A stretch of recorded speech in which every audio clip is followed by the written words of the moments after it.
세상이 많이 시끄럽습니다. 그럼에도 불구하고 이 자리에 나와서 하나님께 예배하는 이것이 하나님의 은혜인 줄로 믿습니다. 그런 이야기가 있었습니다. 찬양하는 시간에 박수를 쳐야 되는데 손이 한쪽이 불편하신 사람이 있었습니다. 그 사람이 박수는 쳐야 되겠는데 그래서 가장 손뼉과 비슷한 소리인 자기의 뺨을 치며 찬양을 했다라는 그런 이야기가 있습니다. 아마 자유롭게 찬양하고 싶은데 박수를 치면서 찬양하고 싶은데 한쪽 손이 불편하니까 한쪽 손으로 자신의 뺨을 치며 찬양했던 그 모습이 오늘 우리의 모습으로 본다면 마스크도 벗고 정말 찬양도 하고 열심히 하나님께 찬양하고 부르짖고 싶은데 그렇게 하지 못하는 것과 비슷하다는 생각이 듭니다. 그럼에도 불구하고 불편하지만 하나님을 예배하는 그러한 저와 여러분들이 될 수 있기를 바랍니다. 오늘 본문의 배경을 보면 하나님께서 이스라엘 백성들을 자신의 성민으로 삼으시고 그들이 잘나서가 아니라 단지 그들을 하나님께서 사랑하심으로 말미암아서 그들의 노예 생활에서 구원해내시고 젖과 꿀이 흐르는 가나안 땅으로 인도하는 과정 중에 있습니다. 그 과정 속에는 홍해의 기적도 일으켰고 만나 메추라기와 많은 기적들을 통하여서 많은 기사들을 통하여서 하나님께서 그들의 인도자가 되시며 그들을 지키시고 보호하시고 부르시는 자임을 분명히 보이시면서 하나님이 이스라엘 백성들을 인도해 가셨습니다. 그럼에도 불구하고 이스라엘 백성들은 계속해서 거듭해서 배반하는 모습을 보이게 됩니다. 그분의 능력과 은혜를 부인하는 모습을 보게 되는 것이죠. 시내산에서 시작해서 가나안 입성을 둔 모압 평지에 이르기까지 금송아지 우상도 숭배했고 만나에 대한 불평, 또 미리암과 아론의 이 전장의 모세 비방 사건까지 있었습니다. 그리고 오늘 이 사건 바로 가데스 바네아 대반역의 사건이라고 할 수 있습니다. 물론 이 사건 이후에도 계속해서 이스라엘 백성들은 끊임없이 반역을 하고 배반을 하게 됩니다. 우상을 숭배하는 모습을 볼 수 있습니다. 그 중에서도 오늘 이 반역이 가장 정점에 있다라고 할 수가 있는데, 왜냐하면 약속의 땅으로 진입이 유보된 채 40년간을 방황하며 여호수아와 갈렙을 제외한 출애굽 1세대들은 광야에서 다 멸절하게 된 원인이 바로 이 사건이기 때문입니다. 최대의 사건이기 때문입니다. 처음 가나안 땅으로 출발했을 때는 아마 희망찬 출발이었을 것입니다. 새 땅에 대한 희망이 가득한 행군이었다면 오늘 사건 이후의 행군은 정처 없이 헤매게 되는 방황의 역사였다고 할 수 있습니다. 그리고 이전에 이스라엘 백성들이 반역을 했을 때 하나님의 징계보다 오늘 반역 사건 이후에 대해서 더 큰 징계가 내려지는 것을 볼 수가 있습니다. 예를 들면 출애굽기 32장에 금송아지 숭배 사건이 나옵니다. 민수기 25장 바알에게 보속된 또 징계를 보게 되면 금송아지 우상 숭배에 밀접하게 관련된 사람은 약 3,000명을 징계했습니다. 그런데 바알 사건에서는 전염병으로 무려 24,000명이 죽게 되는 그런 차이가 있습니다. 이를 통해서 오늘 본문의 사건이 중요한 의미가 있음을 알 수가 있습니다. 계속해서 말씀을 보면 바람 광야에서 모세가 각 지파별로 한 명씩을 뽑아서 12명의 정탐꾼을 가나안 땅으로 정탐을 보냅니다. 한 사람씩, 각 지파에 한 사람씩 뽑았다고 했습니다. 아마 그들의 지파를 대표하는 사람들일 것입니다. 리더격이 있는 사람이고 학문과 지식이 많던지 뭔가 갔다 올 수 있을 만한 사람을 뽑아서 보냈을 것입니다. 12명의 정탐꾼이 정탐을 하러 갔는데 거리상으로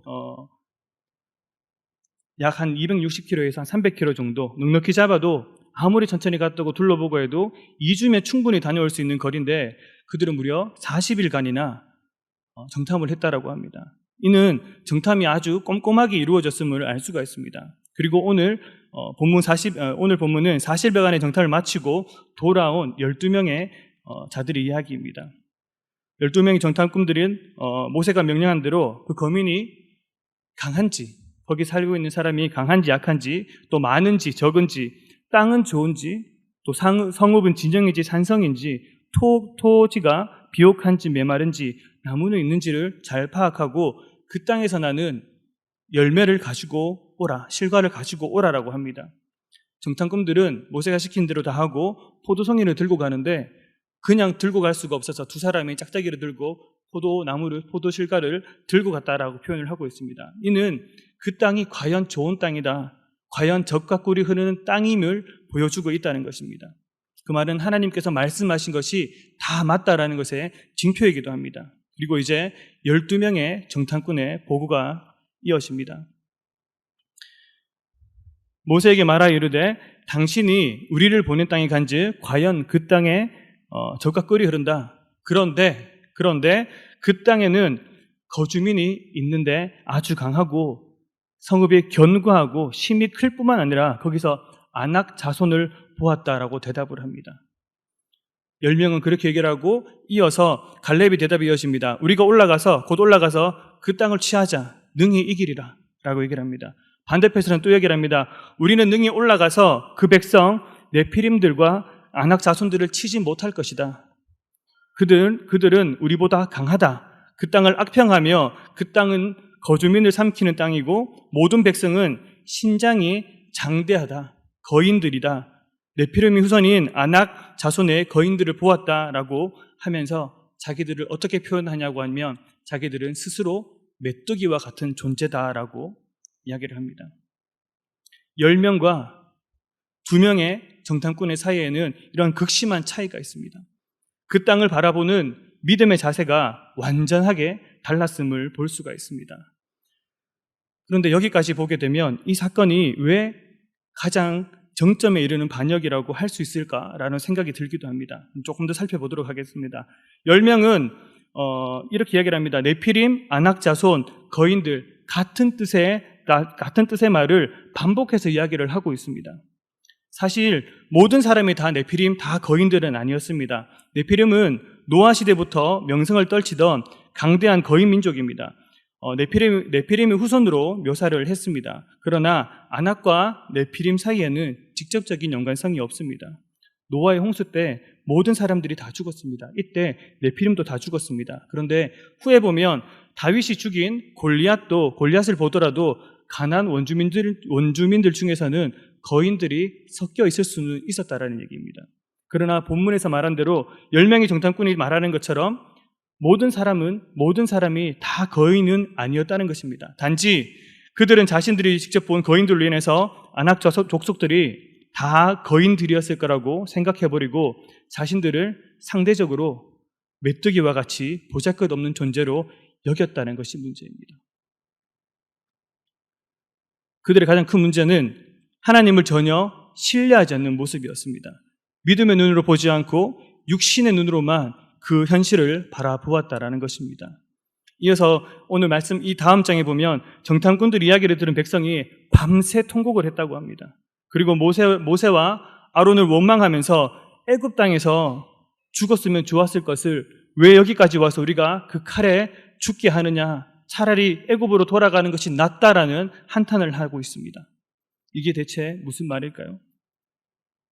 이때까지 하나님께서 그들을 노예 상태에서 구원하시고 출애굽하셔서 그들을 모든 상황 속에서 지키시고 보호하시고 구원하시고 먹여주시고 입혀주셨는데도 불구하고 그때까지 해주셨던 그 모든 하나님의 사랑을 다 잊어버렸다는 것입니다. 다 날려버렸다는 것입니다. 그것은 엄청난 실수였고 그것은 범죄였다는 것이죠. 이를 통해 우리가 깨달아야 하는 것은 늘 사단의 세력과 영적 전쟁을 치러야 하는 우리 성도들에게 있어서 가장 큰 문제는 사단의 강한 세력보다는 연약한 우리의 믿음의 문제다라는 것입니다. 성도가 하나님께 대한 믿음을 상실하는 순간 사단의 세력에 압도되고 마는 것입니다. 몇몇의 거인을 보고 모든 사람이 다 거인처럼 보여지고 작은 일도 능히 이길 수 있음에도 불구하고 스스로를 메뚜기처럼 느끼게 되면 싸워볼 의지조차 상실하게 되고 질 수밖에 없다는 것이죠. 그러므로 거룩한 하나님의 전쟁을 수행하는 성도들에게 절대적인 것은 하나님께 대한 신뢰입니다. 전적으로 하나님을 믿는 믿음이라는 것을 기억하기를 바랍니다. 전쟁은 하나님께 속한 것입니다.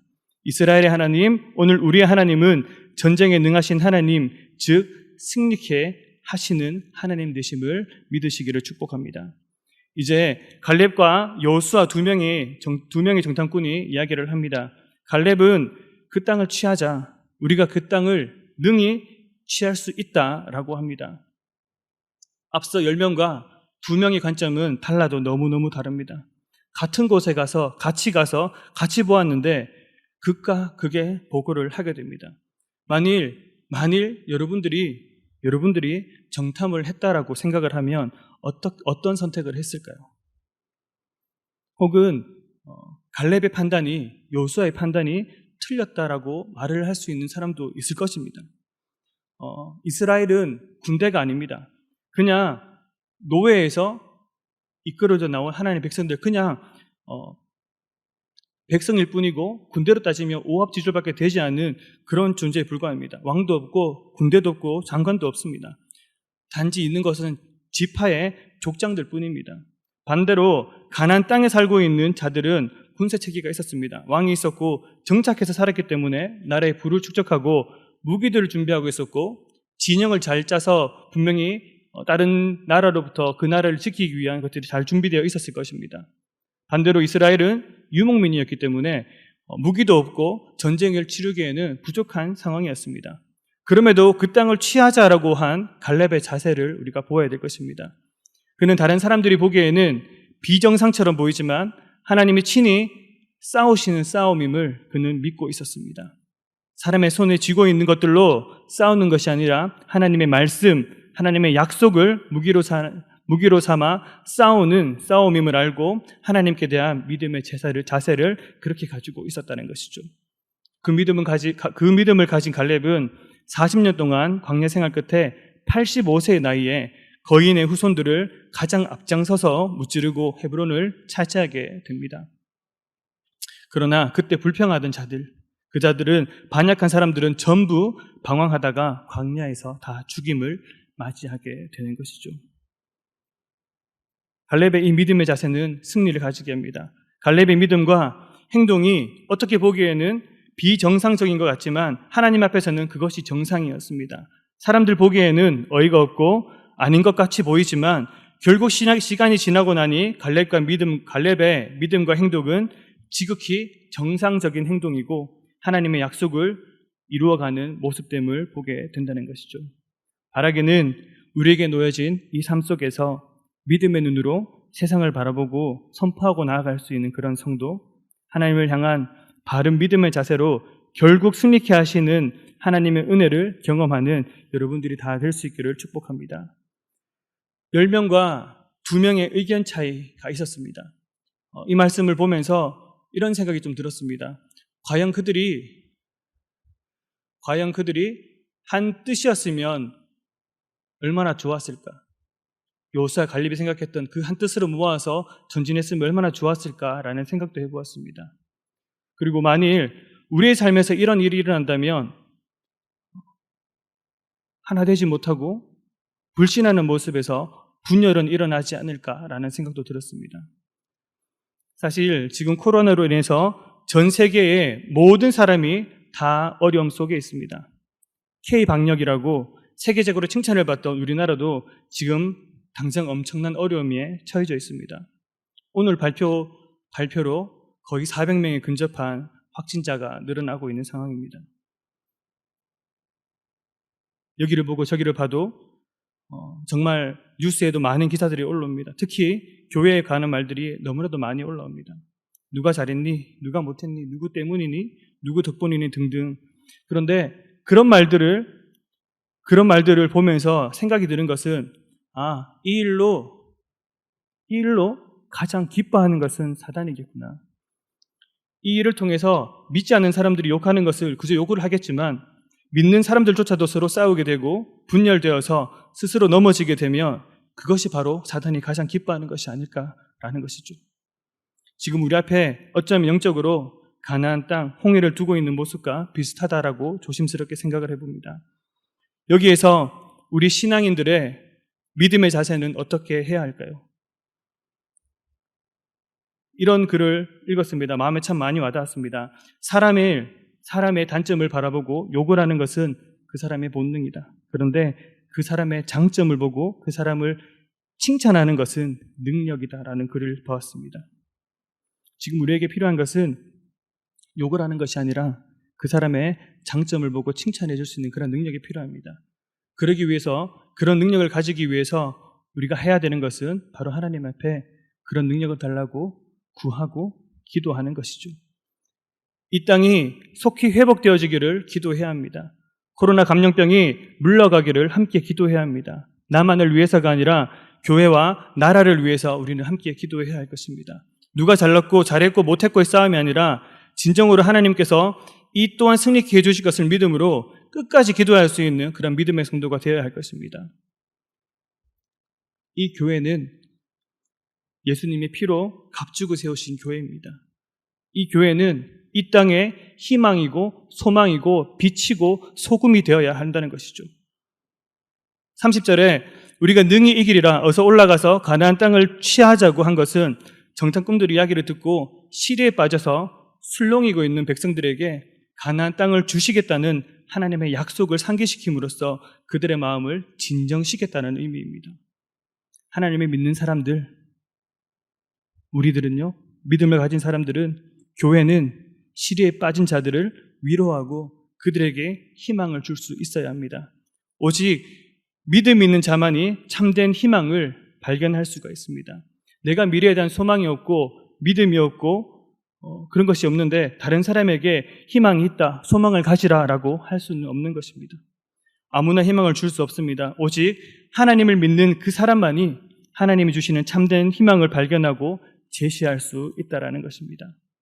이사야를 보게 되면 그는 강대국들 사이에서 멸망의 날을 눈앞에 두고 있던 이스라엘 백성들에게 그들의 죄악으로 인해서 이미 확정된 멸망을 선포하면서도 동시에 다시 회복하게 될 이스라엘 영광을 선포함으로써 이스라엘 백성들에게 이방에서의 포로 생활을 이겨낼 수 있는 희망을 주었습니다.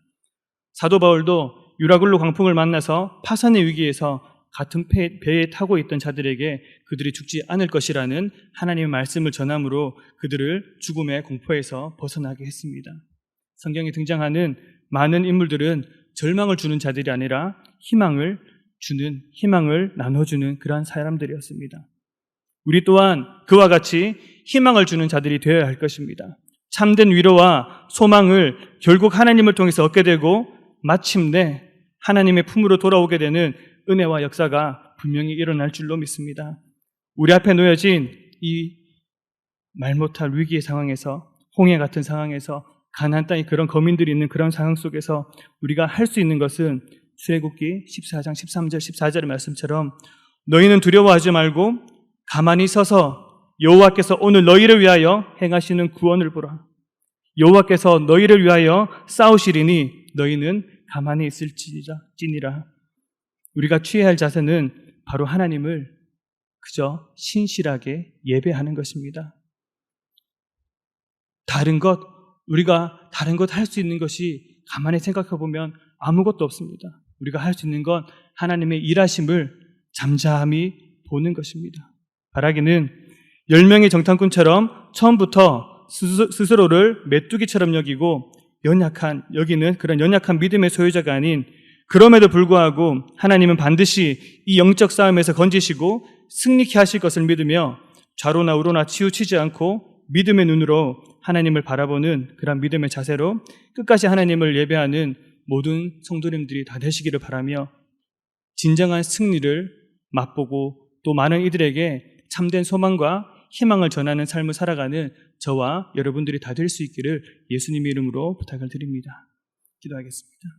하나님, 우리에게 긍휼을 베풀어 주시옵소서. 하나님의 자비하심과 하나님의 사랑으로 우리들의 부르짖음을 들으시고 하나님, 그럼에도 불구하고 하나님을 예배하게 하실 때에 하나님, 이 모든 어려움과 환난과 역경 속에서 분명히 승리하게 하시고 또 하나님의 인도하심에 따라, 하나님의 계획하심과 보호하심에 따라 하나님 참된 소망의 길을 걸어갈 수 있는 우리들이 될 수 있기를 소망합니다. 우리가 서로 이러한 상황 속에서 서로 잘났다고 싸우는 것이 아니라 서로를 위해서 기도하고 그럼에도 불구하고 묵묵히 기도해야 되는 것을 알고 이 땅을 위해, 이 나라를 위해 기도할 수 있는 모든 성도님들이 될 수 있게 도와주시고 하나님, 그래야 할 때 반드시 승리케 하시는 그 하나님을 경험하며 하나님께 큰 영광 올려드리는 그런 우리들이 다 될 수 있도록 하나님 은혜 허락하여 주시옵소서. 이 모든 말씀을 살아계신 예수님의 이름으로 기도합나이다. 아멘.